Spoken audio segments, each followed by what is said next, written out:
celebrating opposition to receive people who are coming to our party? When did we go to Benue anywhere to celebrate and stay with those who died?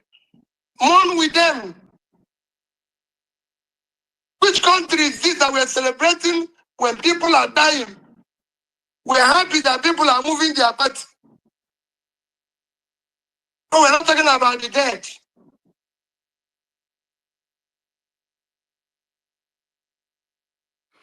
Thank you. Hello, Your Excellency. Go ahead, N6. Gloria, please, I just want to ask a question. Hello, Your Excellency. Good evening. Yes. There is a very important question a lot of obedience want me to ask you. So I'll beg your indulgence. In October of 2024, in July of 2024, the breaking news read, Peter Obi sues Bayo Onanuga 5 billion naira for defamation. Bayo Onanuga had dragged your name in the mud with lies and pure defamation. When you sued Bayo Onanuga, from that time till today, he has not mentioned your name again. If he has, it has never been by way of defamatory content. As an obedient, we then see pictures of you at an event with Bayo Onanuga, taking pictures, smiling, and as we say in Nigerian parlance, shining your teeth. We on the streets of Nigeria are fighting for a new Nigeria. We are cutting people off, friends and family, for telling lies and gaslighting the nation. Some of us are even connected to the Tinubus and to the APCs, and frankly speaking, if we didn't care about Nigeria, we'd plug into them and make whatever money we can at this moment. But because we believe in you and believe in what you stand for and believe in a new Nigeria, a lot of us are facing this opposition as it is opposition. So I want to ask you, sir, when you go around hugging, taking pictures and selfies with people who have defamed you, insulted you, put lies on your name, dragged your name through the mud, who have left a Google imprint of lies against your personality, your character, and even your service in public office, how do we handle this issue, and what would you say to us on how to handle this issue moving forward? My brother, I hear you very well. But let me now tell you about Mr. Peter Obi. I went to 90th birthday of the publisher of Vanguard. That was my first time of meeting Bayo Onanuga. In fact, if I see him on the road, I wouldn't know who he is. It was actually there that they told me that it's Bayo Onanuga. Sorry, sir. Could you repeat what you just said now? Sorry, you skipped for a second. If you see him on the road, you wouldn't what? He heard me. I attended the 90th birthday celebration of Vanguard publisher, and there I met the person called Bayo Onanuga. If I meet him on the road, I wouldn't even know who he is. But I was told there it was him. But let me tell you, if you know me as Peter Obi, I'm never annoyed with anybody. I laugh with anybody.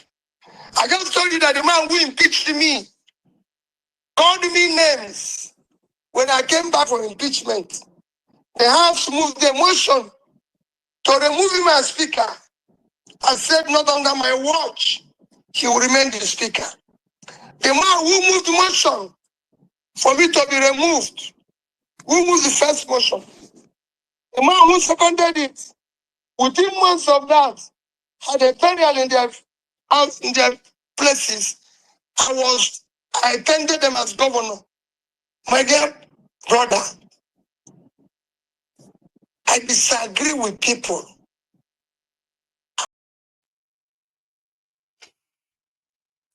Well, that's the first part of the conversation. And people who have been reacting especially some of the Ronukus. So they said Peter Obi's arguments or position to stop people from decamping to his own political party, right? Somehow is flawed because Peter Obi is condemning what Tinubu is doing, the road to one party state, right? Something that, sensible people are already like condemning, because at the end of the day, right, you will finally, your fake democracy will finally unravel. But you can't stop anybody from joining any party. The only way you can possibly stop them is to follow your law. If anyone becomes anything elected, if they change party, right, then they lose that position. There is no two-way to that, right? Even if you have to go to the Supreme Court to establish that, well, you can possibly have to get to Supreme Court to establish that. But however, if there is no Supreme Court judgment that says if anyone leaves their party, they lose their seat, there is nothing any president can do about that.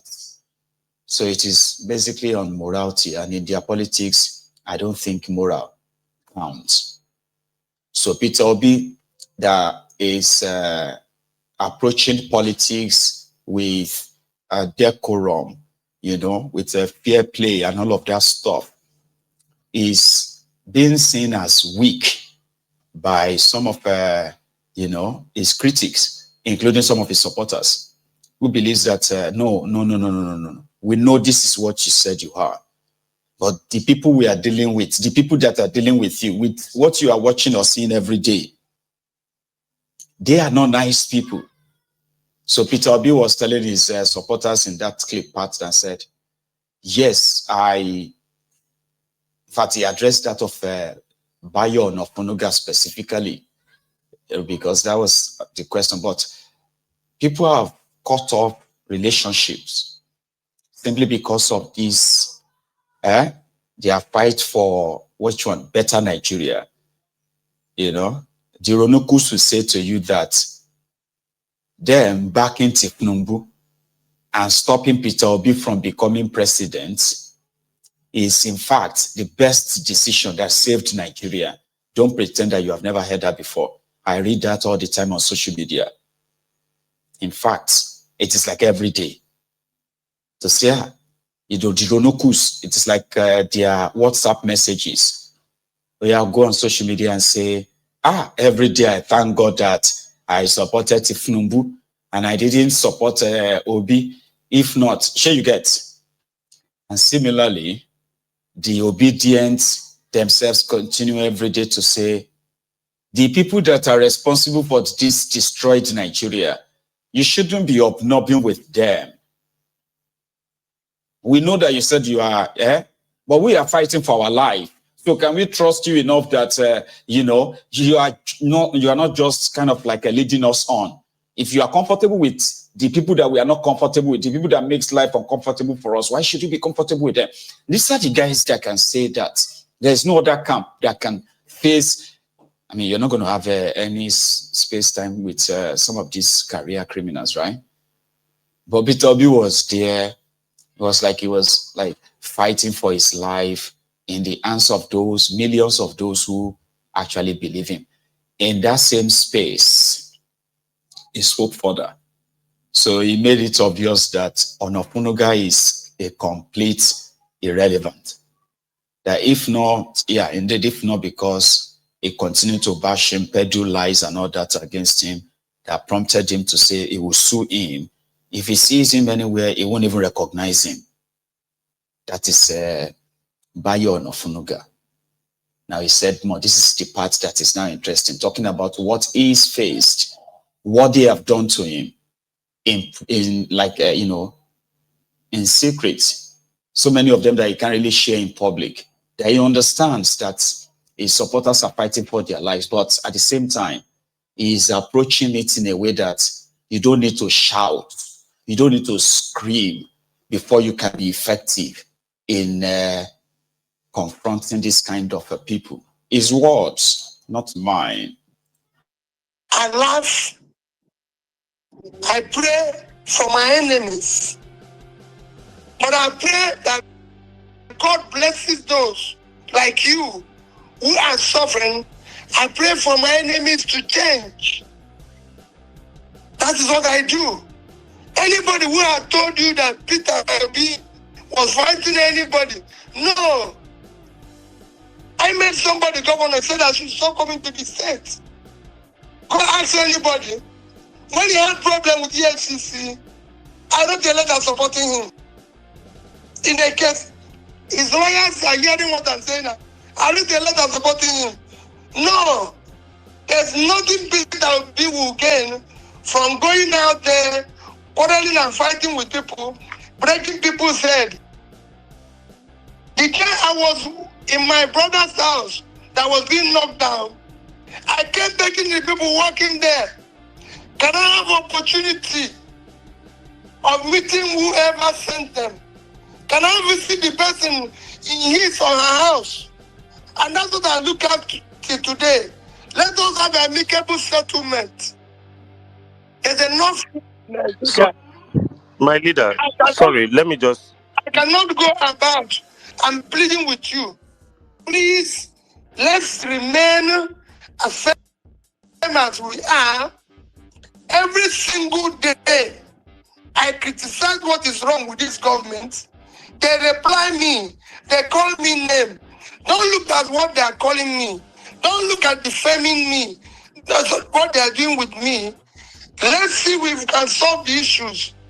People calling me name or calling me anything, my brother, to me, is far irrelevant to me if they can put food on the table of suffering Nigerians. If we don't call it Your Excellency.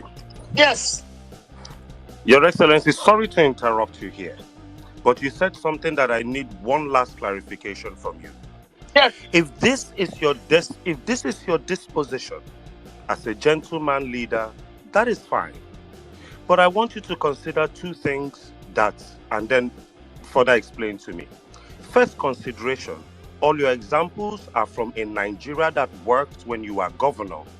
But that Nigeria and this current Nigeria are under two different leaderships. They are under two different dictatorial styles of presidencies. So I worry, are you not sure that your old trusted formula that worked for you before might not be working now? And then two, this nice disposition, all fair and good. Hold on, sir. Hold on. I love you, sir. Hold on, I'll be done in one sentence. This disposition, while it is all fair and good, and while it works for you, I worry. Are you sure it will work in Nigeria when you become president? And APC has had 10 years destroying the economy. Buhari put us in 77 trillion naira debt before leaving. Bola Tinubu has currently put us in 2 years of his tenure.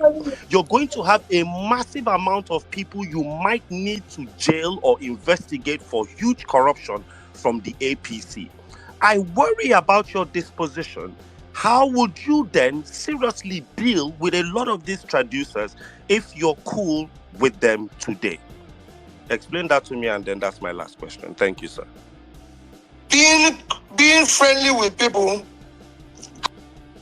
have nothing to do with dealing with the law. It is two separate things.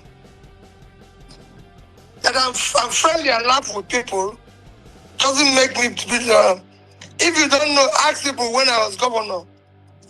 I did not just laugh with people who are public. When they had somebody like a criminal called Ofaku that we had to deal with, I visited him in his house when he was caught. Because I wanted to know why. I visit people in prison. I want to know why. I want to learn from them. Why they're doing what they're doing. That has nothing to do with the law. If you are corrupt, if you did what is wrong, the law will enforce the law. But remember what I said in 2019 when I had an issue of debate as vice presidential candidate. You cannot close your shop and be facing thief. Yes, what I need to do is to stop Nigeria from bleeding first. Stop Nigeria from wastage. And then I will go back and deal with those issues.